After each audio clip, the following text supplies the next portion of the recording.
हरियाणा में Bharatiya Janata party hat trick की ओर। शाम में बीजेपी मुख्यालय जाएंगे पीएम मोदी, कार्यकर्ताओं को करेंगे संबोधित। दिल्ली में मनोहर लाल खट्टर के घर बीजेपी की अहम बैठक। मीटिंग में बीजेपी के प्रभारी और सह प्रभारी भी पहुंचे।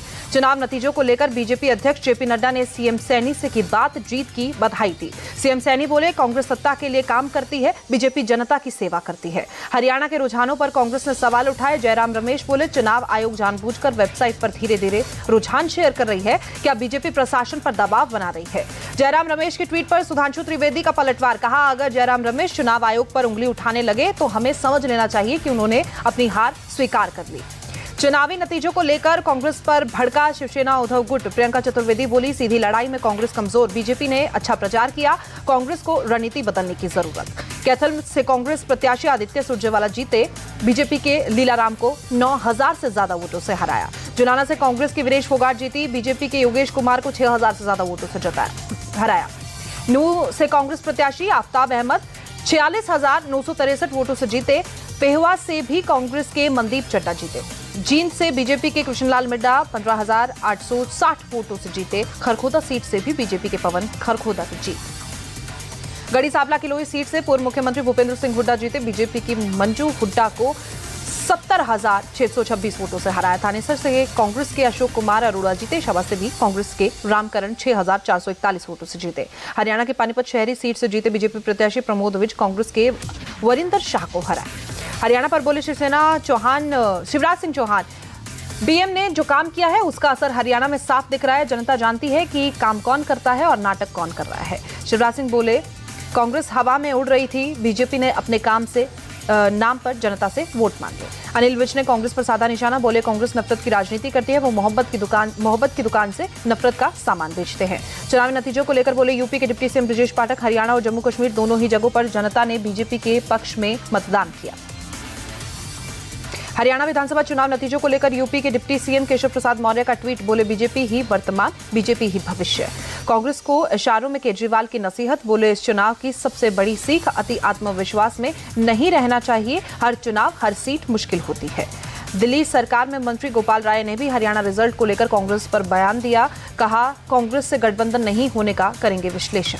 हरियाणा विधानसभा चुनाव नतीजों पर गिरिराज सिंह ने कहा, राहुल को हरियाणा की जनता ने औकात बताई, एक मोदी सब पर भारी।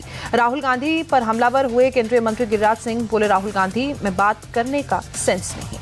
गिरिराज सिंह ने राहुल गांधी को जोकर बताया, बोले राहुल गांधी खुद को युवराज समझते हैं। जम्मू कश्मीर विधानसभा चुनाव को लेकर भी राहुल पर गिरिराज सिंह का हमला, बोले राहुल गांधी को कश्मीर में भी पटकनी मिली, कांग्रेस की काट की हांडी पार बार बार नहीं चलेगी। जम्मू कश्मीर में खुला आम आदमी पार्टी का खाता, डोडा से आपके महराज मलिक ने बीजेपी के गजय सिंह राणा को 4,770 वोटों से शिकस्त दी। डोडा में आपकी जीत पर केजरीवाल का ट्वीट, कहा महराज मलिक ने बीजेपी को हराकर शानदार जीत हासिल की, बहुत बहुत बधाई। जम्मू कश्मीर की गुरेज सीट से नेशनल कॉन्फ्रेंस की जीत, नजीर अहमद 11,000 से ज्यादा वोटों से जीते। श्रीनगर में फारूक अब्दुल्ला ने कार्यकर्ताओं से मुलाकात की, अभिवादन स्वीकार किया। रुझानों में कांग्रेस और नेशनल कॉन्फ्रेंस गठबंधन को बढ़त है। जम्मू कश्मीर में चुनाव परिणामों के बीच पूर्व डिप्टी सीएम कविंद्र गुप्ता का बड़ा बयान, कहा नेशनल कॉन्फ्रेंस कांग्रेस या किसी के माई के लाल में दम नहीं है कि वो धारा 370 वापस लाए।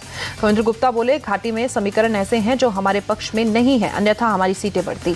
लखनऊ में सीएम योगी ने अनुसूचित जाति और जनजातीय आयोग के नए सदस्य के साथ पहली बैठक की, कई मुद्दों पर चर्चा की। मुंबई में महाविकास अघाड़ी की बैठक, सीट शेयरिंग को लेकर हो रही मीटिंग, नाना पटोले, संजय राउत समेत कई नेता मौजूद। महाराष्ट्र के मुख्यमंत्री एकनाथ शिंदे की तबियत बिगड़ी, आज होने वाले कैबिनेट की बैठक रद्द, सीएम शिंदे ने अपने निजी कार्यक्रम रद्द किए। दिल्ली में बीजेपी अध्यक्ष जेपी नड्डा के घर हुई झारखंड बीजेपी कोर ग्रुप की बैठक, गृहमंत्री अमित शाह शामिल हुए। ईडी का सम्मन मिलने पर मणिपुर कांग्रेस अध्यक्ष किशम मेघचंद्र ने जताई हैरानी, कहा मैं आश्चर्यचकित और भ्रमित हूं कि मुझे ईडी के सम्मन पत्र कैसे और क्यों मिला। मालदीव के राष्ट्रपति मोहम्मद मुइज़ो आगरा पहुंचे, पत्नी संग ताजमहल का दीदार किया। मूर्ति खंडित करने वालों को यूपी के सीएम योगी की कड़ी चेतावनी, कहा किसी भी धर्म, जाति, मत या संप्रदाय के खिलाफ अपमानजनक टिप्पणी स्वीकार नहीं।